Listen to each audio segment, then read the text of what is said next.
ఇక్కడ నేను చెప్పినట్టుగా కొన్ని కేసులు ఉన్నాయి,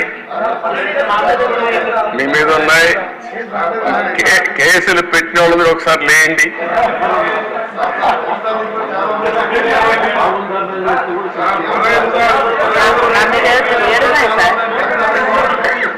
చూసారా దేశ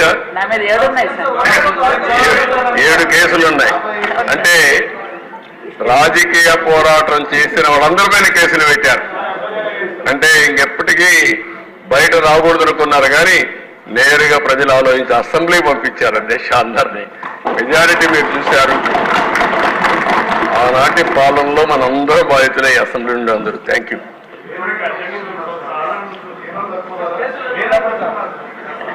నెక్స్ట్ మీ ఇంట్లో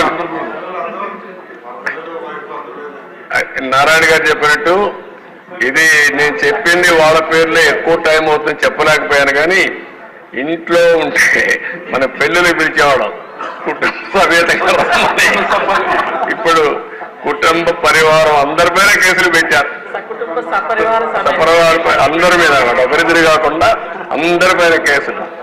అంటే ఏ విధంగా హెరాస్ చేశారు. ఈ రాష్ట్రంలో ఎవ్వరు వ్యాపారాలు చేయడానికి వీల్లేదు, ఎవరు బయట రావడానికి వీల్లేదు, ఎవరు మాట్లాడడానికి వీల్లేదు. ఒకవేళ మీరు ఆస్తులుంటే ఆస్తుల్లో కూడా వాటా ఇవ్వమంటే ఇవ్వాల్సిందే. ఇలాంటి భయంకరమైన పరిస్థితులు. నారాయణ గారు అయితే కూతుర్లు పెట్టారు, వాళ్ళ మిస్సెస్ పేరు పెట్టారు, అందరినీ వదిలిపెట్టలేదు. లేని వాళ్ళు చాలా మంది తక్కువ ఉన్నారు. ఇక్కడ 20 కేసులు ఉన్నాయి. అల్లుణ్ణి, కూతుర్ని, భార్యని అందరినీ సిబిసిఐడి తీసుకొచ్చి ఎక్కడికక్కడ ఎంక్వైరీ మీద ఎంక్వైరీ ఎన్ని చేయాలని చేసే పరిస్థితికి వచ్చారు. ఇప్పుడే ఒక చంద్రమోహన్ రెడ్డి గారు చెప్తున్నారు, కేసులు లేని వాళ్ళు పుణ్యాత్ములు, వాళ్ళకు బోనస్ అది ఎవరున్నారు పైకి లేవని ఒకసారి చూపించడానికి. కేసులు లేని వాళ్ళు అదృష్టవంతుల వాళ్ళు.